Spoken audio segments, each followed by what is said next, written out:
Yeah, hello, Wayne Berry here from Top Gun Business Academy, and I guess that is plainly obvious, and welcome to our very first Top Gun Web TV live broadcast. So we are working with new technology this morning. We are working completely without a net, so to speak. So I guess part of what we're going to be talking about with our guest this morning is about using new technology, being at the leading edge. And of course, when you are at the leading edge, sometimes things don't go exactly the way you expect them to. So this technology that we're using is still very new. Google, in fact, have told us that the Q&A function is a little bit problematic, sometimes works, sometimes doesn't work. So if you are viewing this right now and you are wondering why we're not getting questions from you, what you will need to do, can I suggest if you have my email address, I will be checking my email throughout this interview this morning, and I will see questions there. So we're still not quite sure whether the Q&A function is going to work or not, but that is another way of getting questions to us, and I'll direct those to our guest this morning.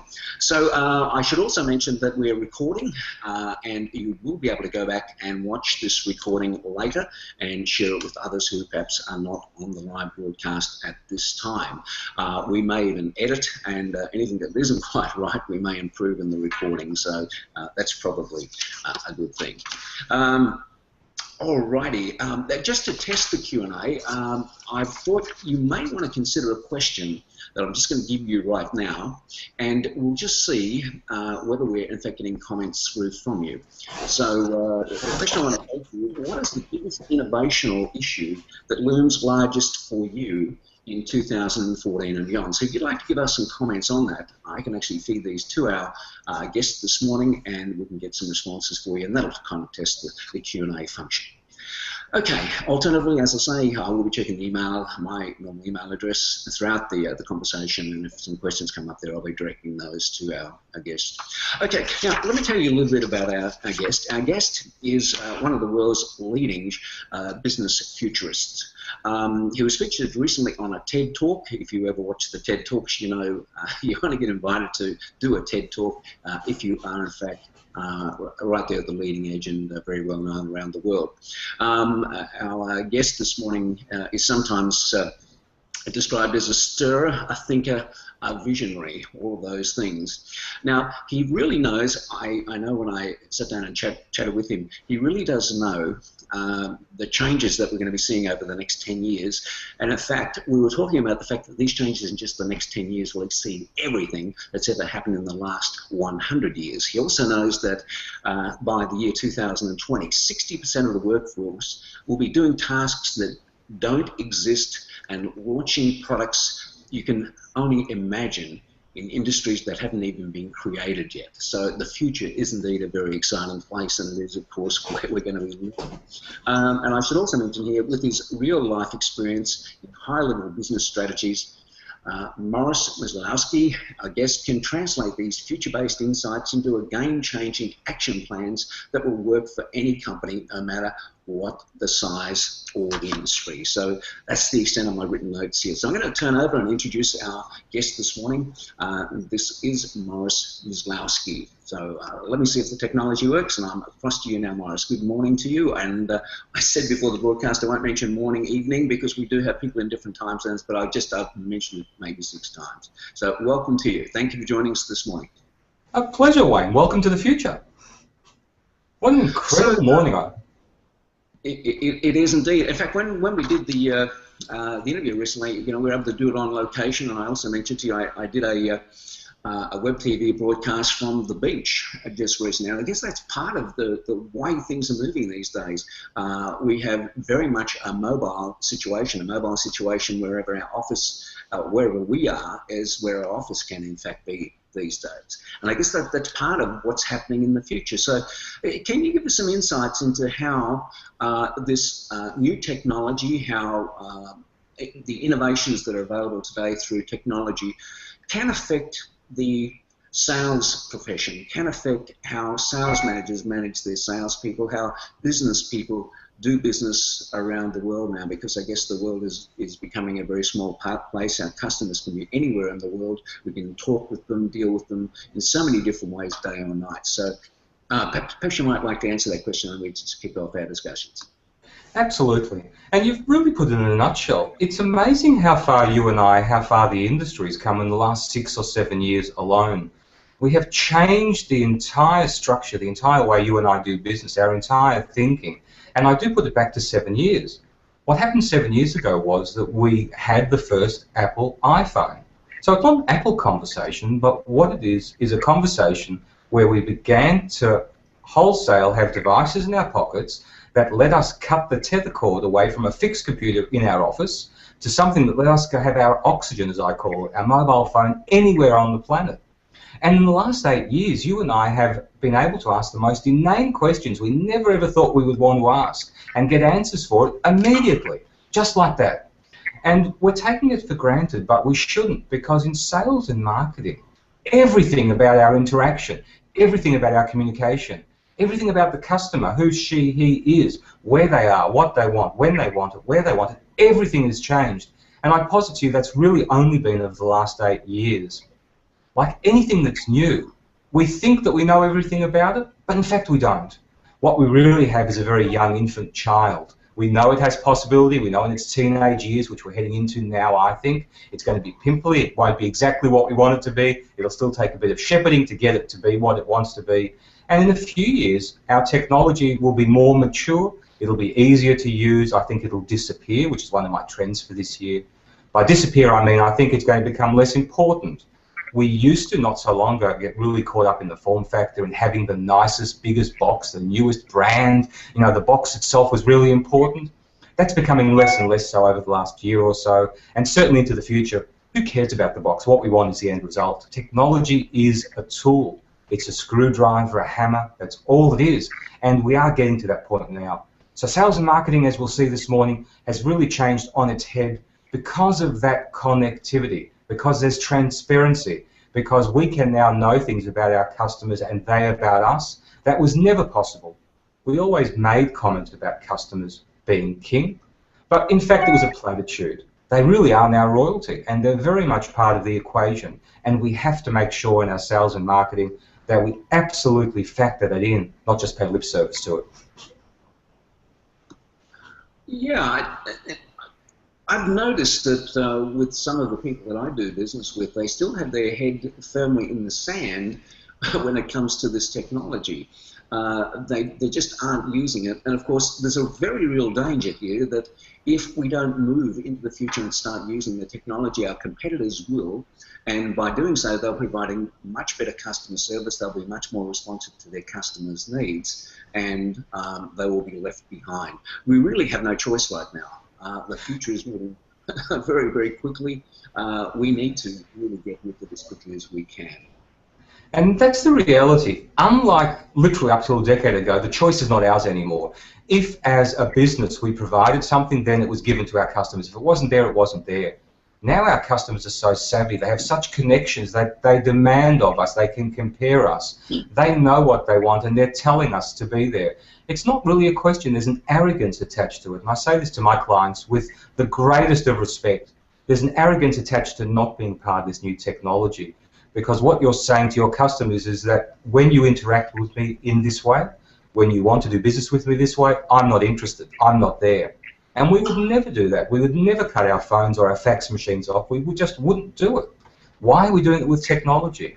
We may be fearful of it. That's normal. That's human nature. We may not yet know how to wrangle it or how to make best purpose out of it. But again, that's not an excuse, because our customers, to a large degree, to a small degree, to a growing degree, definitely, have wrangled it. They do want it. Why are we not allowing that to happen? And for many of your customers and my clients, we're still grappling with social media will never take off. Mobile phones are a nuisance. Who cares? That debate left a long time ago. They're part of the structure. They're as simple and as ordinary as a phone and a fax machine now. So I absolutely agree. Again, with the greatest respect, we need to get into the past for many customers, but certainly once we're there, we need to get well into the future. Yeah. I'm just wondering, has there been some changes in the way social media is being used right now? Is some aspects of social media not as important now as we thought they were? For example, some companies use Facebook quite a lot. Some companies don't use Facebook at all. Some people are using Twitter. Some people aren't using Twitter, and so on. Have you got any thoughts about whether some of these avenues of social media have matured, have changed, are in fact moved past these into better ways of using social media? So to put that into an historical context, what's happened is that we've gone into fractured communication. Throughout mankind, throughout our history, we've always found a way to communicate. We drew on walls, on cave walls. You know, we invented SMS, we invented SOS, we invented all kinds of stuff. Each one of them was a way to hear our voice. What's happened in the last 10 years is that social media, this brand new digital space, which is really just a communication tool, has come to earth. And in it, there have been lots of brands that have been innovated. There's been Facebook, there's been LinkedIn, there's been Twitter, there's been Path, there's been Google+, all kinds of brands, which makes perfect sense. Each of them vying for our demand. When each one came out, we thought it was the bee's knees. We thought it was the best thing. It was going to do everything. What we've learned, in fact, is that like an ice cream store, we need lots and lots of flavors. Our customers will in fact choose and tell us which communication channels are most relevant to them. So the answer is that one size doesn't fit all. Some clients, some of your clients, are better suited to being on Facebook because their community is there, their conversations are there. Others will really bypass, have some presence, put a flag on, as I call it, in Facebook, but really have more of the conversation in Twitter. One of the things we're finding over the last 12 months of looking at the statistics of who's using Twitter is that Twitter is becoming more of a CEO conversation. It's becoming more of a high level, that C-level discussion where people are actually going on to Twitter and talking about things that are relevant to the company right there and then. Remember, social media is not just not just a speaking tool. I think more importantly, it's a listening tool. It gives us an opportunity to eavesdrop on the world around our topics and issues. So fractured communication, like everything we did in traditional marketing, we had our 4 Ps, we had all kinds of communication. We used television, radio, newspapers, each appropriate to the audience and our budget. Same with social media.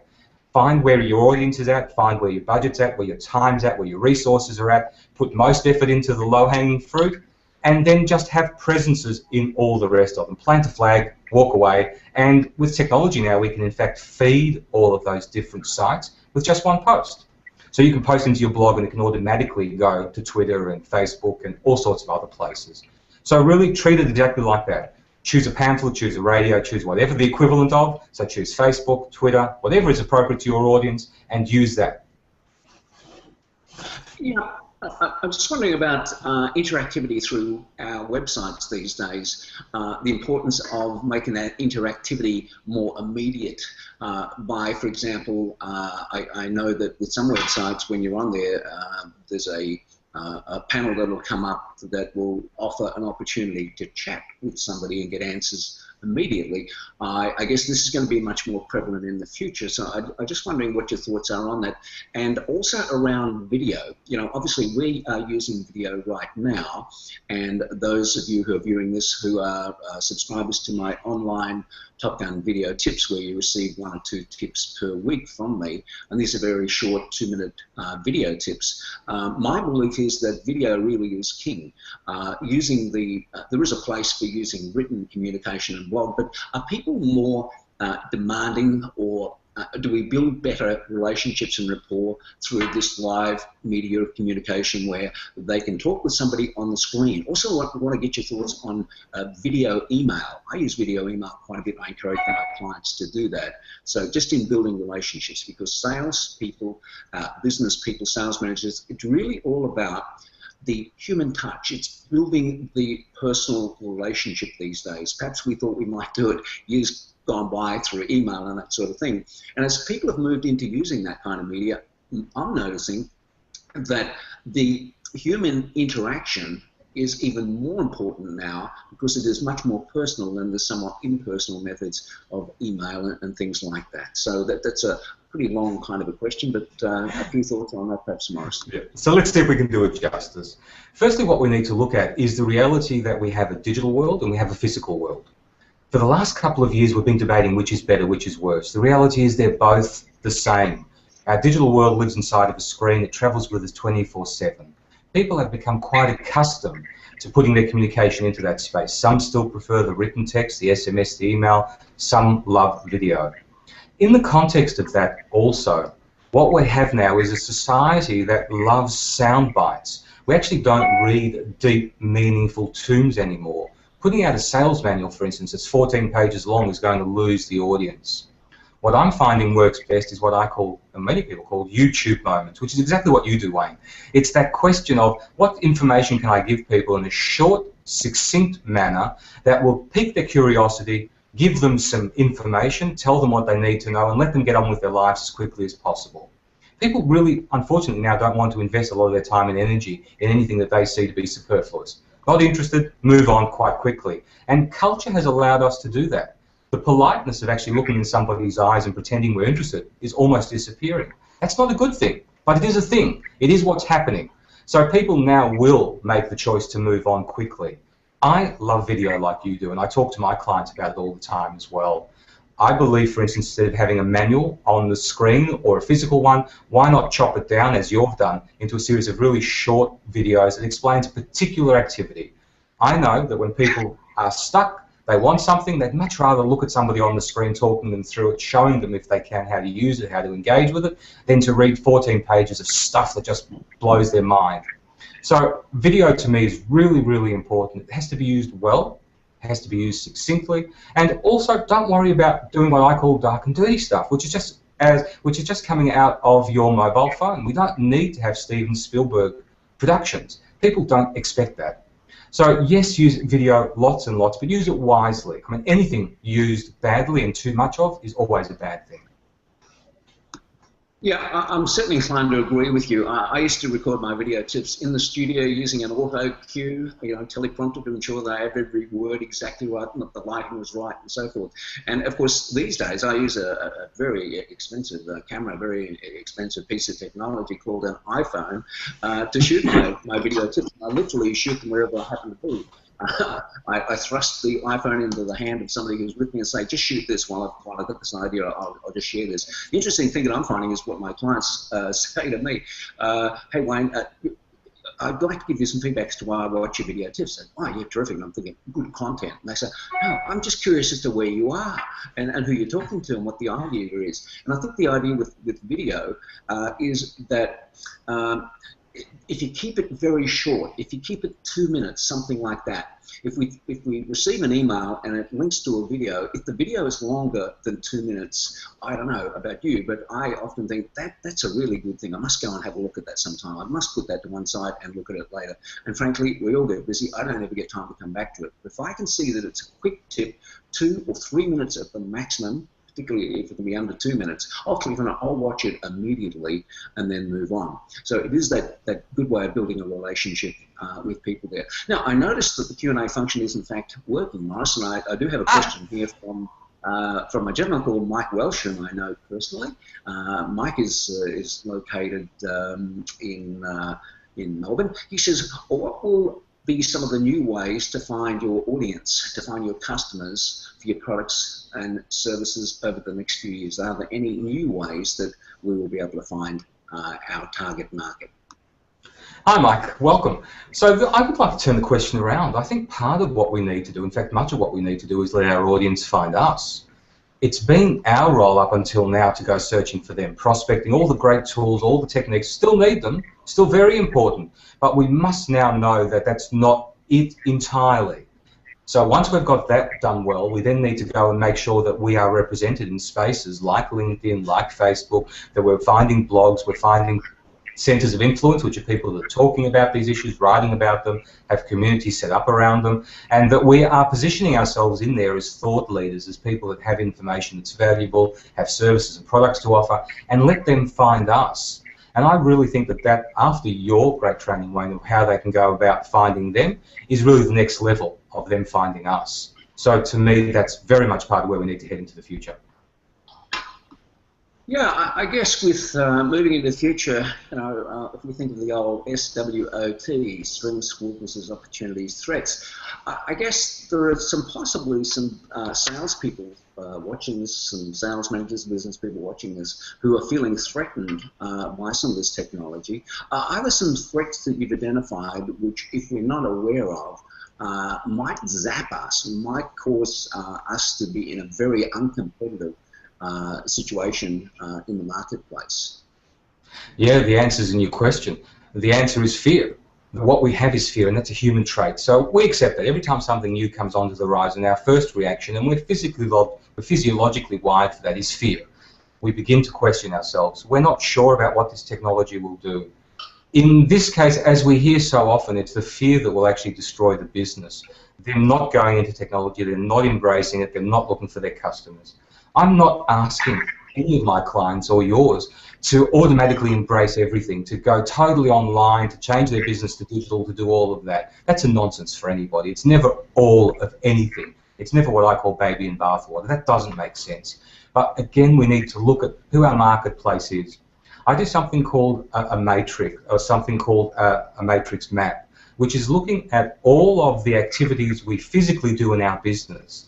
You know, how we greet people, where our customers are, what our logistics channels are, who our intermediaries are, every single contact point, regardless of how small or how large it is, and ask, is your digital presence, is your online presence giving the same congruent message to people? Because what we have, regardless of what our business is a 24/7 presence. There's nothing worse than them using a digital, whether it's online, whether it's on mobile, whether it's in some other digital space, and not seeing you in your best light, not being able to interact with you in your best way. This is just as relevant for you and I in the service as it is for a 24-hour retailer, because customers come to us at all times of the day. So part of that fear that I'm finding is, well, I don't really know what to do.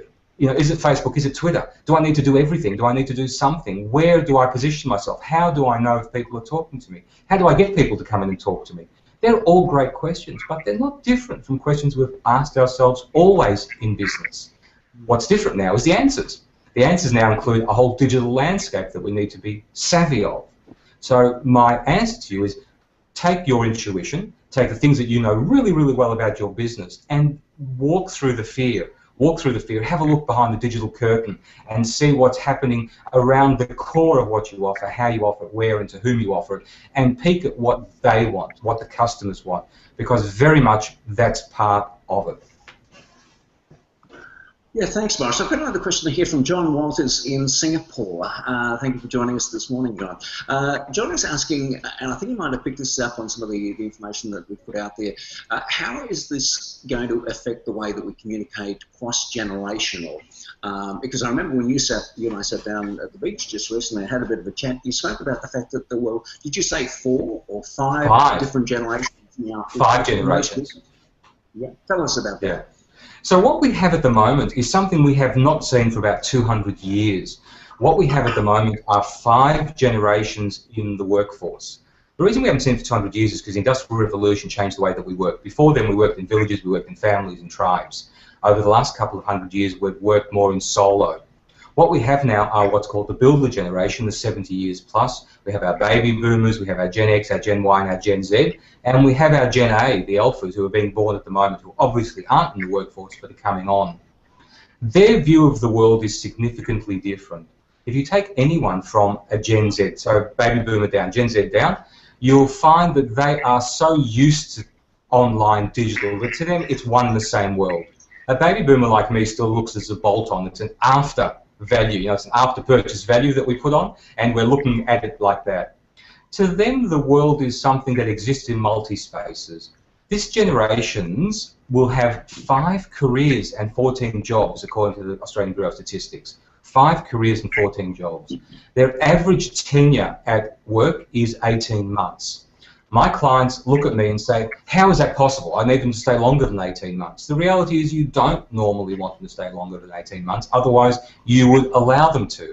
We don't give jobs for life anymore. We just don't. Very, very few do. There are things we can do to keep them around longer, but we have to invest in them, not just money, but time and effort as well. They also work very differently. They work to project and task rather than to 9 to 5, which I think is a much better way, project and task being better. They will, with a task at hand, do that until it's done, regardless of the hours involved, regardless of whether it's a Monday to Friday activity or anything else. So their mindset is very different. For a baby boomer or a builder, that's totally incongruent with everything that I was taught, everything that I taught for 20 years as a lecturer. But that doesn't make it wrong, it just makes it different. And for what we have really is dichotomy of that. So working across generations is a matter of understanding how they work, where they work, when they work, their mindset of it. And yes, what we have done as baby boomers and as builders is to encourage them into a world where they need constant gratification, they need constant telling of how the work is. That's what we've done to them. They didn't grow up with this in any other way. So many of the things that I find people are regretting or lamenting or saying it wasn't like that in my generation, which by the way is something everybody says in every generation, are things that we've done to them. They are still great workers. They will be great workers.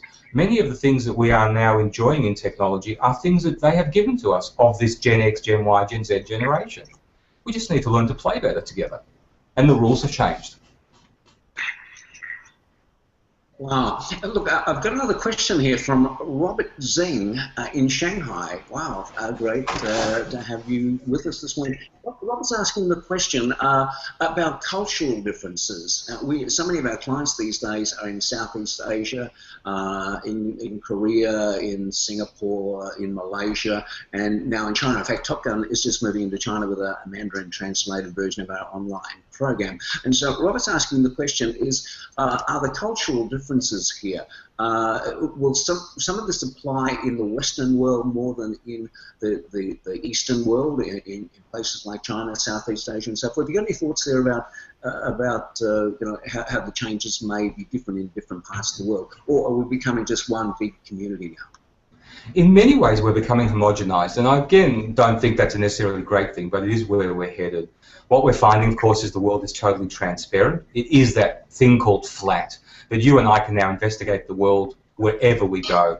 You know, we talk about being international, we talk about being regional, we talk about being local, and for multinationals, I think that's the way they go. If they're a large corp across the planet, they obviously have to set their strategy across the planet. They need to look at how that's implemented on a local region, on a local basis, and on a regional basis as well. One of the things that I'm talking to my clients a lot about is this ability, or the growing need to have the ability to be able to manage across tribes, across time, across culture. And that, I think, is one of the traits of a great leader moving forward. One of the things that I don't necessarily see a lot of education around, but would love to see more of.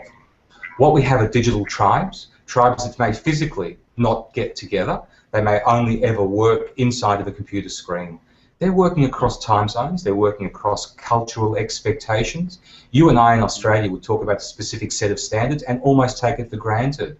But when that's translated into America, into Europe, into Asia, their standard is different. Not better or worse by any means, just different. Their expectations of nuance is different. So we need to make sure that our instructions, our comments, actually translate well into that culture, into that time zone. We need to be respectful of time zone and culture as well. Often because we are in a particular place, we expect everybody else to act, behave, and be available at the same times. That's not, of course, the way to be.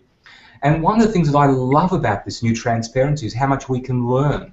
There are spaces on the planet at any time that are further ahead, further behind in the technology, in the usage, in the way that we interact, in all kinds of things, as there always is.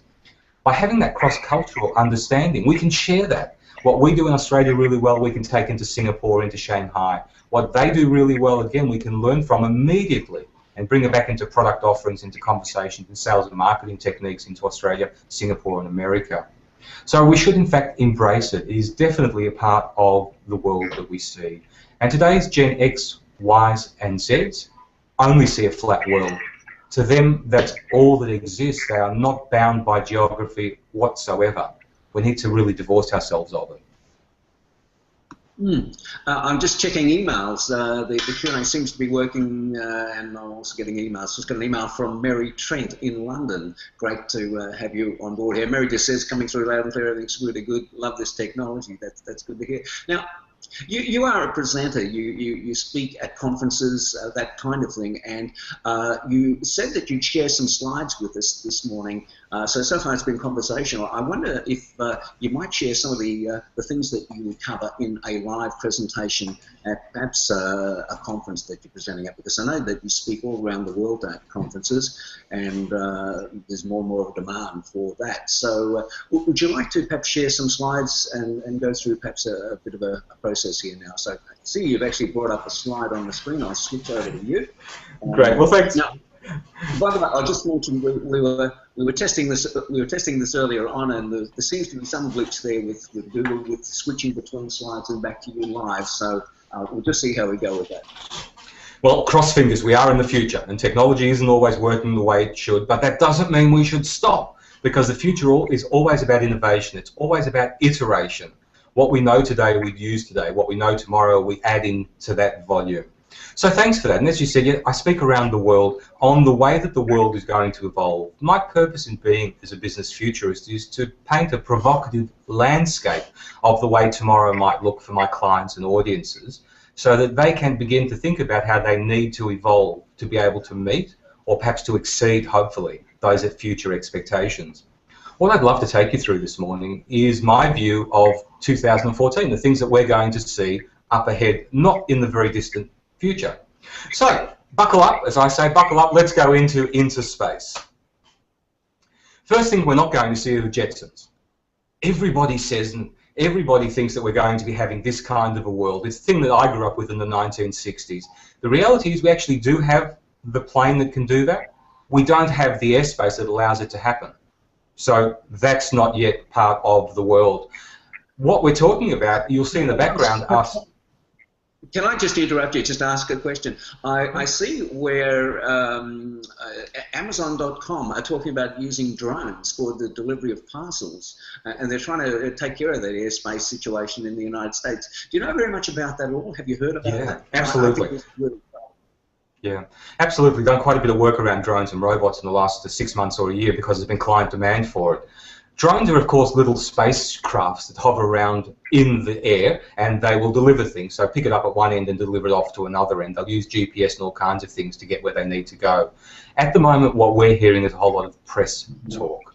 Amazon and others are saying it's a wonderful thing, and it certainly is, but I think we're years off from actually getting anything that will play in the marketplace. The reason, again, is not because we haven't got the technology, but we haven't got the ability yet to be able to make them fly. We haven't got the airspace that will let them happen.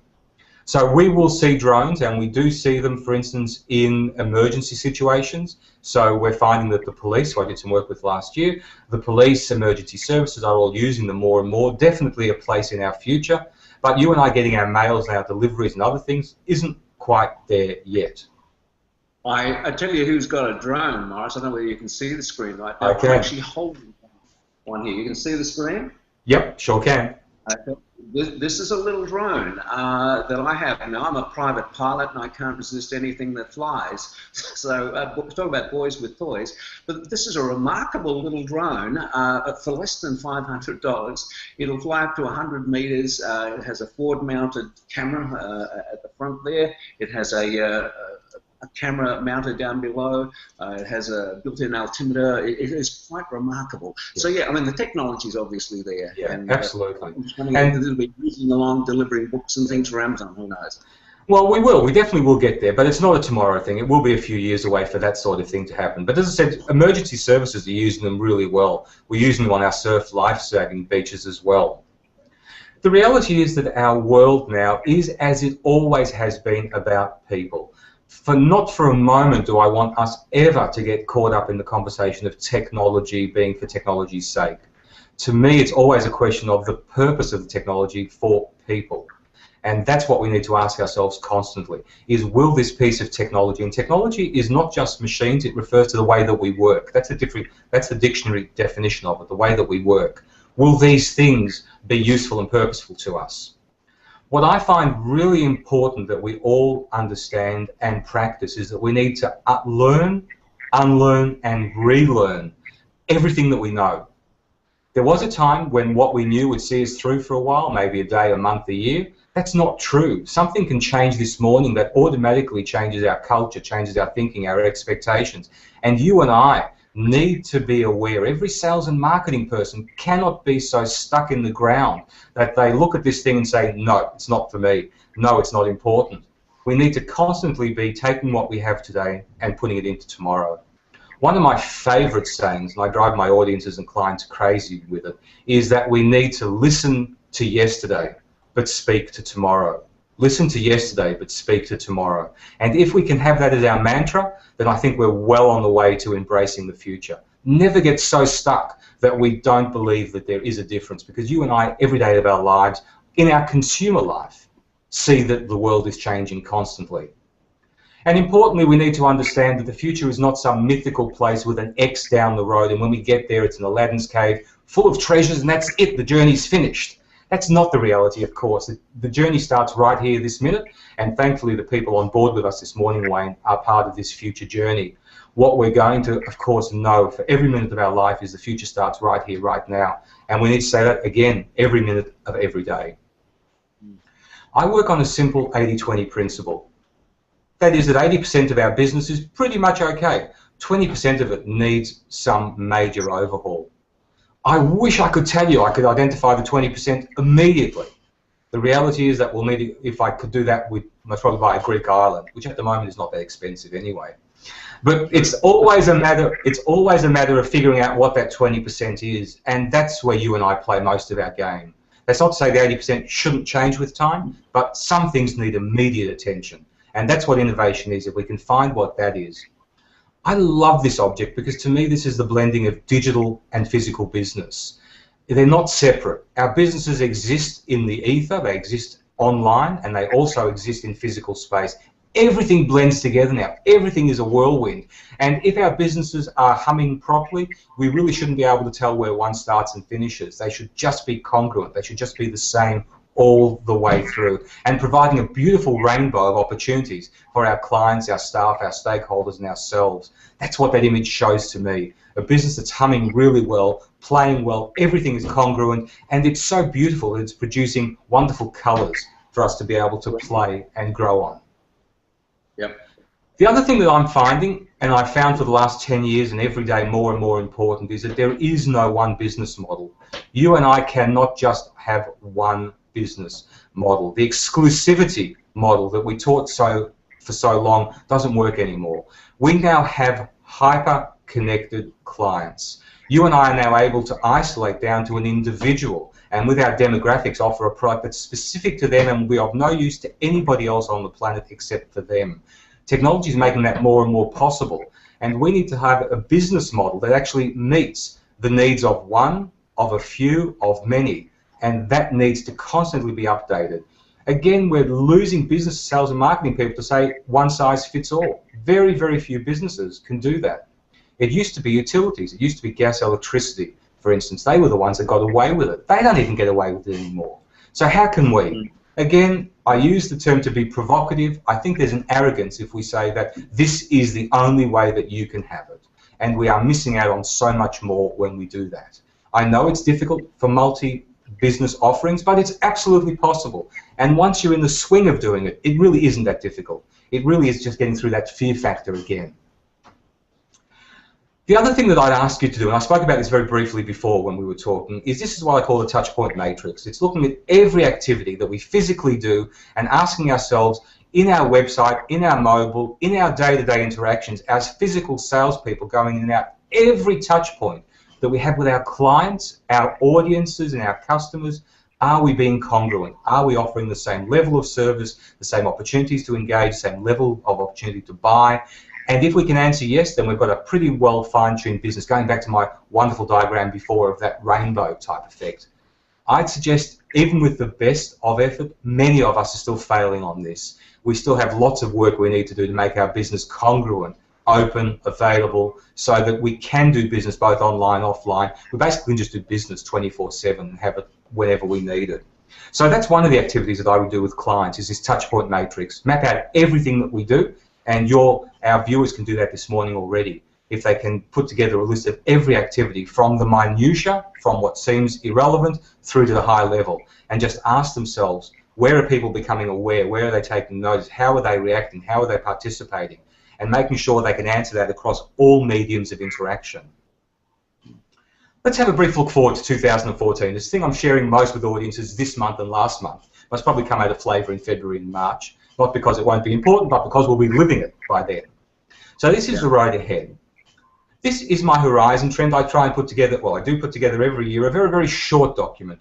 People can download this at businessfuturist.com/top-gun, and I'll put that address up again at the end, and they can read through this on their own. But let me take you through some of the highlights of it, some of the things that I think are important. This year, I know for sure that we are out of the doldrums. We've spent the last 5 years being really melancholy for purposeful reasons. I mean, the world was not in a great place. The economy was really bad. We know all of that. No Pollyanna stuff. Things were tough. Human nature is there's only so much bad news we can take. At some point we say, look, I know things are not going to be what they were before. It's about time I made it different. I've got to start living again. And this year, I think, is the year that we start living again. We're going to see more business activity, which I'm already starting to see on the horizon, more innovation than I've ever seen before, and more positivity. And you and I know that economics, even though it's about numbers and important, is really about expectation and about positivity. And both of those things are coming back in the marketplace at the moment. So that's my general overall feeling for this year. A much more positive, much more upbeat year, less conversation about how bad things are, and more conversations about, I know that, I'm just going to move forward now, make the best of what we can, build what I call a new normal. Mm-hmm. One of the things that I'm loving coming out of the last few years is, as we've learnt we don't have enough money, enough resource, enough time, enough people, is we have learnt to collaborate. We've gone back to the days when we don't need to know it all, have it all, and necessarily do everything. What we need to have is what we do really well, and we can find other people to partner with. This is called part of the sharing economy, or collaboration are the fancy words for this. We're finding sites like Fiverr. I'd love to know whether any of our audience are using Fiverr. What it is a site that's been available for a few years that for $5 or multiples of $5, you can have people do things for you. I use it. I must use it 2-3 times a week. So people will edit video, they'll put blog posts in for you, they'll do, I mean, you would be surprised, there are hundreds of thousands of things that people are willing to do for $5. The quality I'm finding is terrific. I've been using it for about a year, and I must say on average, I know I said a couple of times a week, on average at least once a week, I've never had an issue, never. And what you'll find is, again, like most sites, you're getting people's views, so you know if they've been used a lot. I gravitate to those that have done a lot of work for other people, have good reviews, and the work is done fairly quickly. You'd be amazed. As sales and marketing, we often have small stuff, big stuff in between stuff that we need to get done. We haven't got the time. Jump onto Fiverr and see if you can find somebody on the planet to offer it to you. All the things we're looking at are not only opportunities to have things done, they're also opportunities to sell as well. You can become a provider in this space too. So we can begin to sell into this space. And we always need to look at the other side of it, not just as users, but as providers. So Fiverr is one of the examples. There are others as well. Airtasker is one that's growing in Australia, growing around the world. And again, for every site, there are literally thousands of other examples. Airtasker is a way, as you can see on the screen, that you can get things done again. These are more than just the short, sharp things. You can get people to deliver things for you. You can get people to go in and do your customer surveys in store for you. You can get a temporary sales force together in our Airtasker that will go in and drop off brochures for you into every pharmacy in a particular region, in a geography you're not physically in. If you can think of a task you want done by a group of hands, by a group of people, Airtasker could be a way to do it. I'm not promoting them as a business because other services will do similar, but it's the notion that these types of things are available to supplement what you and I might do, or more importantly, what we'd love to do but don't have the time to do. What about the great idea that we have? You and I wake up in the morning, we'd love to do something. Why hasn't the world done this before? I don't have the time, the money, or the resource to make it happen.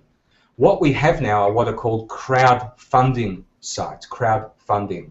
And two of the big ones are Kickstarter, which is the grandfather of this. It's been around for a little while. It's the one that gets most of the media. And one that gravitates around the world and in Australia is Possible. In these sites, you go and you put up your great idea and you ask for money.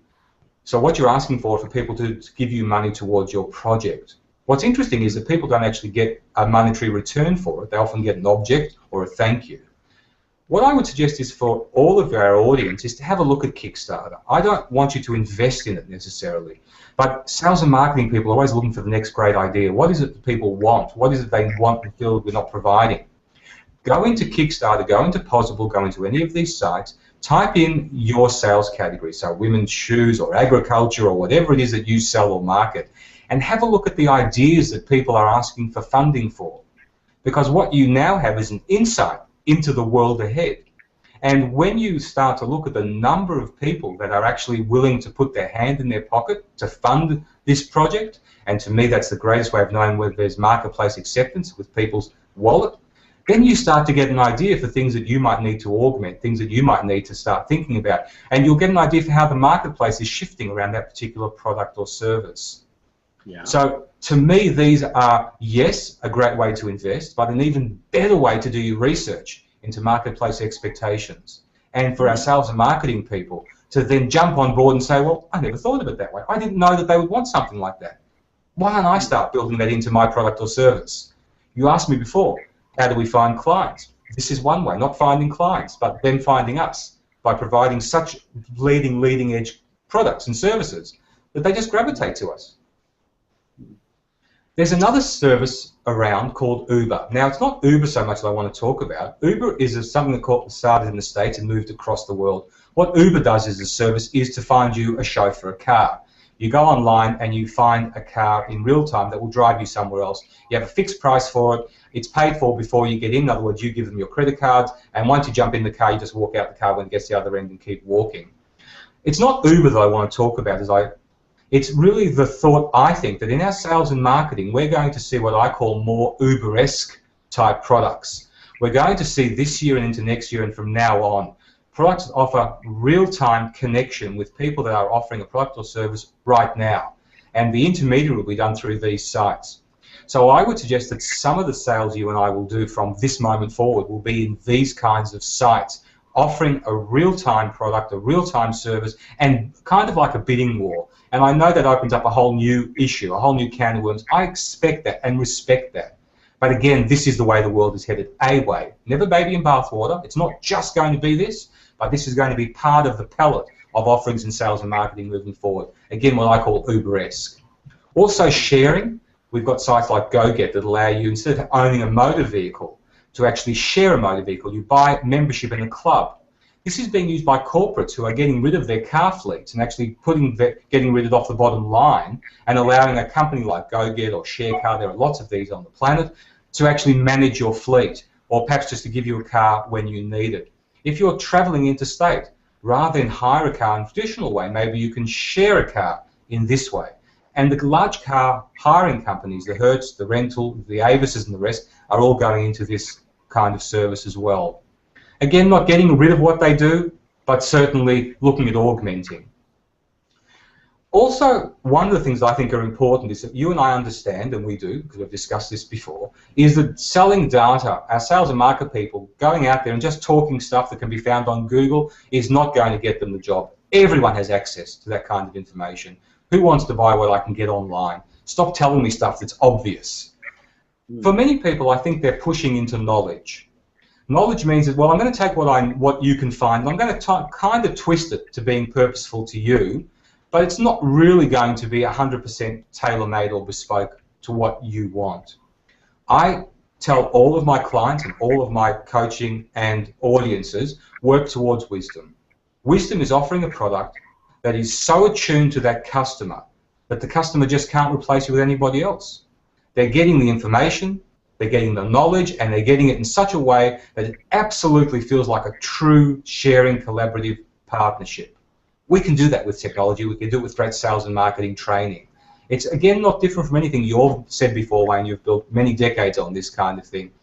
Today, because there is so much competition, so much transparency, we need to be aware of it ongoing and constantly asking ourselves, and also challenging our sales and marketing teams to be pushing wisdom.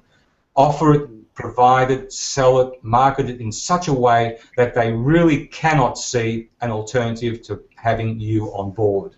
I know it's an easy thing to say, but with a bit of fine-tuning, a bit of conversation with you and I, it's totally doable, totally available. Well, just look at what we're doing now. I've been saying to my customers, my clients, people I work with around the world now, that selling's all about education. It's all about continuing to deliver value, build relationships with our clients. It's about educating. And some of my clients are certainly taking this advice. They're running live training sessions, educating their customers. Some are using the concept of video emails, as I'm doing, to educate their customers. But look at what we are doing right now. If I go back just even 3 or 4 months, I was considering a series of, now what's that old word, webinars. This is replacing webinars. Now, if we compare this to what we were doing just 6 months ago, 3 months ago with webinars, where all we would have in a webinar situation was a slide on a screen, a voiceover over the top. What we've got now, I hope, is coming across to people as a very professional, or almost network TV type television show, and this is web TV. And of course, we're at the leading edge here and using this to educate our customers. But the technology's right there. If you could see what is around me, I have a little bit of lighting here. I've got a laptop with a good quality camera. I'm not even using the microphone right now. I had it, but this is just being picked up from the camera. This is, in fact, I'm at home. I'm not in a studio. It is very, very simple to do. And I think Google are certainly doing something quite remarkable here with, and the technology, in case you're not aware of what we're using, is called Google Plus Hangouts on Air. That's what it is, and it's interesting that the cost is free, zero, no cost at all. And I compare that, and I won't mention the company that provides webinar software. There's a number of companies, and I think I'm paying several $100s per month for the ability to reach up to, I think my account only goes up to 200 or something like that. Of course, I know that this morning we have possibly thousands of people in different parts around the world joining us right now. The interesting thing, of course, is that they can go back, our viewers can go back and watch this. Again, it's all being automatically recorded, uploaded to YouTube, and I'll be posting the recording. People will be able to look at it afterwards and have it on archived and a continuing valuable ongoing resource to people. And it is so easy to do this and share the wisdom these days. And in